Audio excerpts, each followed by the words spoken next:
আসসালামু আলাইকুম। সবাইকে মাহে রমজানের শুভেচ্ছা। রমজান মাসে গর্ভবতী মায়েদের ওষুধ খাওয়া নিয়ে এবং ডাক্তারের কাছে চেক আপ নিয়ে অনেক সময় অনেক সন্দেহের অবকাশ হয়। রমজান মাসে সাধারণত ওষুধ খাওয়ার সময় খেয়াল করতে হবে যে কোন ওষুধটি কোন বেলায় দেওয়া হয়েছে। যেমন আমরা সাধারণত যে গর্ভবতী মা আছেন তাকে যে ওষুধপত্রগুলো খেতে দেই সকালে এবং রাতে। রমজান মাসে সকালের যে ওষুধটি আছে সেটি ইফতারের সময় খেতে হবে, আর রাতের যে ওষুধটি সেটি সেহরির সময় খেতে হবে।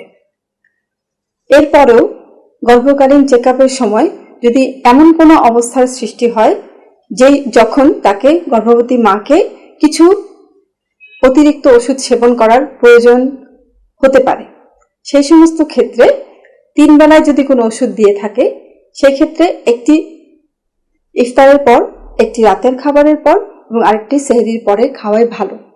এবং ডাক্তারকে অনুরোধ করতে হবে যে দিনে 3 বেলা অথবা 2 বেলা খাওয়া যায় সেই ধরনের ওষুধপত্র যেন ওনাকে প্রেসক্রাইব করা হয়। তারপরে আসুন চেক আপ নিয়ে। অনেক গর্ভবতী মায়েরা অনেক সময় কনফিউশনে ভোগেন যে ওনারা যে গর্ভকালীন চেক আপটি করবেন সেটা কখন করবেন। গর্ভকালীন চেক আপ নিয়ে তেমন সুনির্দিষ্ট কোনো বিধিনিষেধ নেই। যারা ইফতারের আগে দেখাতে চান ইফতারের আগে আসতে পারেন, যারা পরে তারা পরেও দেখাতে পারেন। এখানে আরেকটি ব্যাপার হচ্ছে যে অনেকেই মনে করেন যে চেক আপের সময় কিছু টেস্ট করতে হয়, যেমন ব্লাড টেস্ট, ইউরিন টেস্ট এবং অনেক সময় কিছু ইন্টারনাল এক্সামিনেশনও করতে হয়। সেই এক্সামিনেশনগুলো করলে রোজা মাকরু হয়ে যায় অথবা ভেঙে যায়।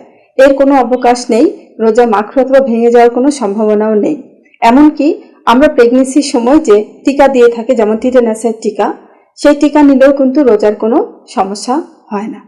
সবাই ভালো থাকুন, সুস্থ থাকুন।